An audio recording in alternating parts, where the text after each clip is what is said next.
여러분, 안보험 아직도 특약 이것저것 다 넣고 계신가요? 솔직히 말씀드리면 딱 3개 특약이면 충분합니다. 그런데 대부분은 불필요한 특약 때문에 보험료만 낭비하고 있는 거죠. 오늘 영상에서는 진짜 핵심인 암주요 치료비 개념과 특약 3개로 끝내는 최적의 설계안까지 정리해 드리겠습니다. 대한민국에는 정말 수많은 안보험이 있습니다. 그래서 저희 설계사들도 어떻게 해야지 가성비와 보장 100점짜리 구성을 만들 수 있는지 굉장히 고민이 많습니다. 여러분들이 안보험에 관심이 많은 이유는 딱 하나겠죠. 암이라는 질병이 여전히 치명적이고 사망률 또한 가장 높기 때문이겠죠. 2023년 보건복지부 암 등록 통계 자료에 따르면요, 기대수명까지 생존할 경우에 남자의 경우 2명 중 1명, 그리고 여성의 경우는 약 3명 중 1명이 암에 걸린다는 통계가 발표됐습니다. 2023년 신규 발생한 암 환자 수는 약 28만 8천 명이고요. 통계가 처음으로 집계된 1999년도에 비해서 약 2.8배나 증가된 수치입니다. 암 환자는 갈수록 늘어나고 있지만 반대로 의료기술의 발달로 생존율은 높아지고 있는 추세인데요. 근데 여기서 한 가지 문제가 있죠. 의료기술이 발전하면서 치료비 또한 폭발적으로 올랐다는 겁니다. 대표적인 치료비가 많이 드는 이 비급여 치료비에는 어떤 것들이 있을까요? 로봇 수술을 비롯해서 표적항암 치료, 그리고 면역항암제, 카티항암제, 양성자 치료와 중입자 치료가 있죠. 아마도 이 치료 방법들에 대해서 처음 들어보시는 분들도 있을 것 같아요. 문제는 이 비급여 치료 방법들은 건강보험을 적용받지 못합니다. 즉 환자가 100% 치료 비용을 부담을 해야 되는 거고요. 수천만 원, 수억까지도 비용이 들어갈 수 있다는 게 이 비급여 치료의 정말 현실인 거죠. 반대로 이야기하면 경제적으로 좀 여유가 있거나 보험이 제대로 준비되어 있다면 더 나은 치료 환경에서 치료를 받을 수 있기 때문에 상대 생존율이 더 높아질 수 있다는 얘기입니다. 이제 암 진단비 3천, 5천만 원으로 치료비가 좀 부족해진 상황이 생길 수 있고요. 여기에 맞춰서 보험사 역시도 다양한 암 특약들을 출시하고 있는 거죠. 근데 이렇게 수많은 암보험 특약들을 이것저것 다 넣으면 보험료가 어떻게 될까요? 암 수술비 따로 놓고 또 방사선이나 약물 치료, 또 중입자, 양성자 치료, 면역항암 다 필요해 보니까 넣게 되면 보험료가 정말 폭발적으로 늘어나겠죠. 그래서 이 비싼 보험료 문제를 해결하기 위해 나온 개념이 이 비급여 암주요 치료비입니다. 핵심은 단순합니다. 암 진단을 받고 나서 비급여 치료가 필요할 때마다 계속 보장을 하겠다는 거고요. 대표적인 치료 방법은 딱 3가지입니다. 수술, 방사선, 항암약물. 암에 진단된다면 어떤 치료든지 받게 될 텐데요. 사실상 암 진단비와 다를 바가 없습니다. 예를 들어 비급여 암 치료비 보장에 3천만 원을 가입하고 로봇 수술을 받았다. 3천만 원이 지급되는 거고요.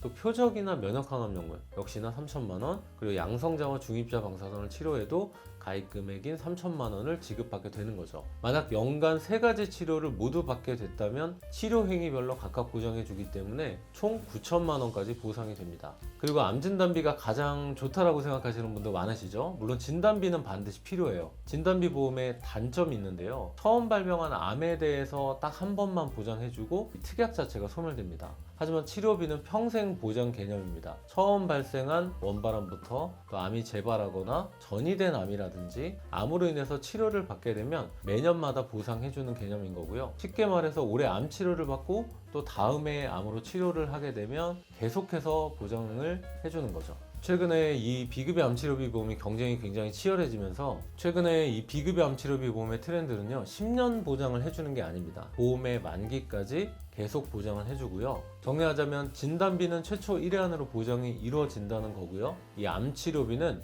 치료가 필요한 상황마다 보험의 만기까지 매년마다 계속 보장해주는 큰 차이점이 있습니다. 그런데 여기서 한 가지 딜레마에 빠질 수가 있어요. 제가 계속 비급여만 보장한다고 말씀드리고 있죠. 이 급여와 또 비급여 치료를 모두 보장해주는 암치료비 특약도 따로 있습니다. 그런데 문제가요, 보험료가 상당히 높아요. 암진단비 1천만 원에 약 19,540원인데요. 급여, 비급여 모두 보장하는 암주요 치료비 1천만 원을 넣으면 보험료가 약 46,490원이나 나오죠. 2배 이상 비쌉니다. 암진단비와 비교를 해보셔도 보험료가 훨씬 비싸기 때문에 대부분 설계사분들도 쉽사리 추천하지 않는 거고요. 그래서 다시 등장한 핵심 특약이 이 비급여 암주요 치료비 특약인데요. 왜 비급여가 핵심인 걸까요? 이 부분이 진짜 중요한데, 앞서 말씀드린 것처럼 건강보험을 적용받은 이 급여 암치료는 산정특례 제도를 적용을 받습니다. 그럼 본인 부담률은 불과 5%에 불과한데요. 쉽게 말해서 1천만 원의 병원비가 나와도 5%인 50만 원만 부담하면 된다는 말이죠. 즉 급여 암치료는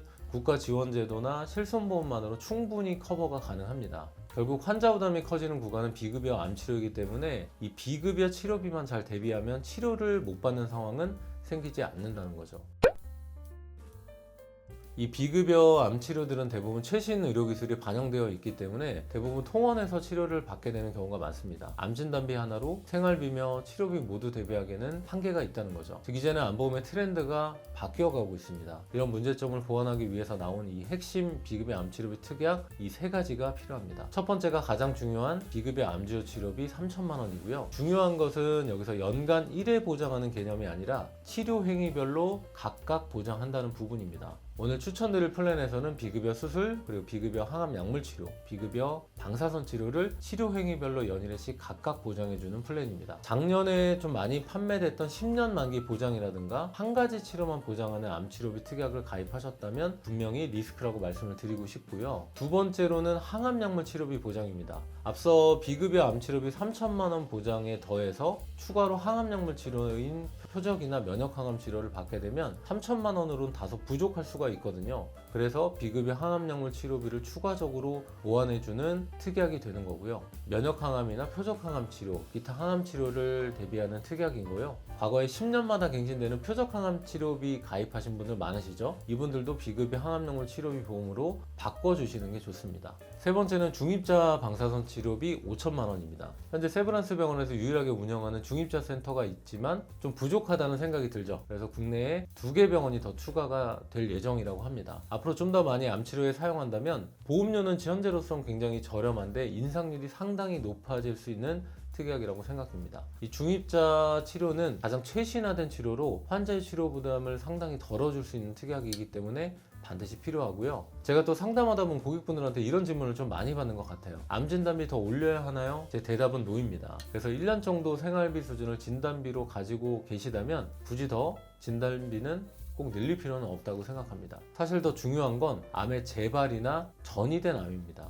예를 들어서 암이 재발했다면 이미 진단비 보험은 받아간 경우가 많겠죠. 이때는 오로지 실비보험, 치료비 보험에 의존해서 치료를 받아야겠죠. 실제로 암이 전이되는 비율을 보면 이 전이암 환자 비율은 약 50%에 가까운 수치를 보이고 있는데요. 이 전이된 암의 경우 치료의 난이도가 상당히 좀 올라갈 수 있고 항암 치료로 이어지는 경우가 많기 때문에 치료비가 더 많이 들 수밖에 없습니다. 또 생존율과도 직결되는 경우가 많겠죠. 그래서 심리적 안정감을 위해서라도 이 치료비 보험이 반드시 필요합니다. 최종 정리를 해보자면 이 세 가지 특약을 제대로 준비해 두시면 암 치료비 더 이상 걱정하실 필요가 없습니다. 1년간 본인 생활비 수준의 암 진단비는 충분히 준비해 두시고요. 그리고 치료 행위별로 만기까지 각각 보장해주는 비급여 암주요 치료비 3천만 원 핵심 특약과 함께 그리고 비급여 항암 약물 치료비 2천만 원, 중입자 치료비 5천만 원 이 세 가지만 준비를 하시면 더 이상 가입하실 필요 없습니다. 보험료 수준도 한번 볼게요. 간편고지 10년형이고요. 30년 90세 만기 사무직 기준 보험료 수준입니다. 50세 남자분이 약 42,000원대, 55세 남자 48,000원대, 50세, 55세 여자분도 32,000원대입니다. 여기 추가로 여성분들이라면 한 가지 더 주목하셔야 되는데요. 가성비 특약 중에 하나인 항암 호르몬 약물 특약입니다.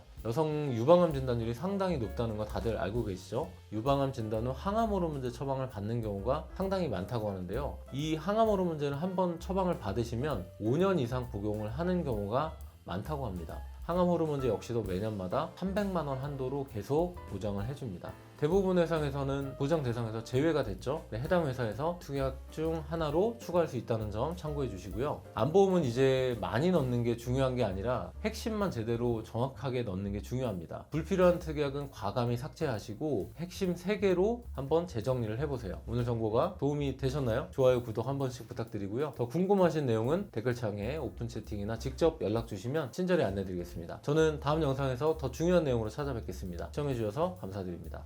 보험 광고는 심의 기준을 준수하였으며 유효기간은 심의일로부터 1년입니다.